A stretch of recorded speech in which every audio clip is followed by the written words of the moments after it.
আসসালামু আলাইকুম, সবাই কেমন আছেন? আশা করি সবাই ভালো আছেন। তো আমি আল্লাহর রহমতে ভালো আছি। তো আপনাদের মাঝে নিয়ে চলে আসলাম আমি কুসুম কল্লু নতুন একটা ব্লগ নিয়ে। তো সম্পূর্ণ ভিডিও দেখবেন, আশা করি আপনাদের অনেক ভালো লাগবে। তো চলুন শুরু করা যাক। আমাদের গ্রামে এই রেসিপিটাকে বলা হয় আটা মুঠো। তো আপনাদের কোন কোন গ্রামে কি কি নামে পরিচিত আমি জানি না, তো সবাই কমেন্টসে জানাবেন।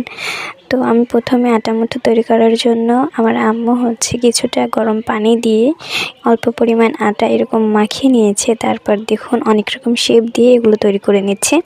তো আপনারা যার যার মতো পছন্দ মতো শেপে তৈরি করে নেবেন। তো আমরা প্রথমে মুঠোর ভিতরে দিয়ে একটা শেপ দিচ্ছি, তারপরে গোল দিচ্ছি, তারপরে একটু চিকন চিকন করে বানাচ্ছি আর কি, আমাদের পছন্দ মতো। আপনারা পছন্দ মতো বানিয়ে নেবেন। তো আমরা এইভাবে বানিয়ে নিচ্ছি, কেমন হচ্ছে জানাবেন সবাই। এই যে সেম প্রসেসে আমার আম্মু সবগুলো বানিয়ে নিচ্ছে। আমিও একটু ট্রাই করেছিলাম, কিন্তু আমারগুলো তেমন ভালো হয়নি, কিন্তু আম্মু দেখুন অনেক সুন্দর করে বানিয়ে নিচ্ছে। তা আমি যেগুলো বানিয়েছিলাম সেগুলো কেমন বাজে দেখতে হয়েছে দেখুন। তো আমি চেষ্টা করছিলাম বানানোর, আর আমার আম্মু যেগুলো বানিয়েছে সেগুলো অনেক সুন্দর হয়েছে। তো আপনারা এইভাবে সব আপনাদের পছন্দ মতো বানিয়ে নেবেন। আমরা এই যে বানিয়ে নিয়েছি, এগুলো বানিয়ে সাইডে রেখে দিয়েছি।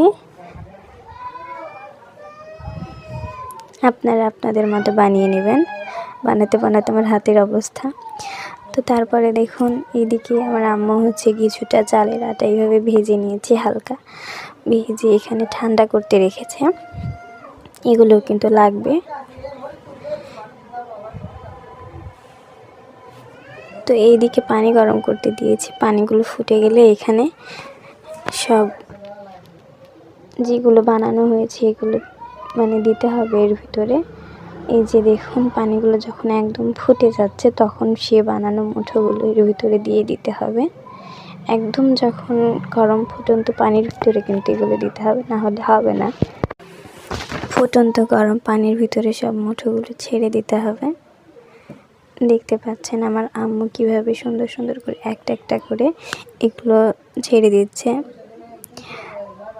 তারপরে গরম পানিতে সাইডে যে গরম পানি তুলে রেখেছিল, গরম পানির ভিতরে যে ভেজে রাখা আটাগুলো এইভাবে মাখিয়ে নিচ্ছে। দেখতে হবে যাতে গুঁড়ি গুঁড়ি বেঁধে না যায়, সুন্দর করে আটাটা মেখে নিতে হবে। তারপরে যখন সে মুঠোটা সম্পূর্ণ ভালোভাবে সেদ্ধ হয়ে যাবে তখনই আটা মাখানোটা ওর ভিতরে দিয়ে দিতে হবে। সাবধানে এটা নাড়তে হবে যাতে নিচে লেগে না যায়।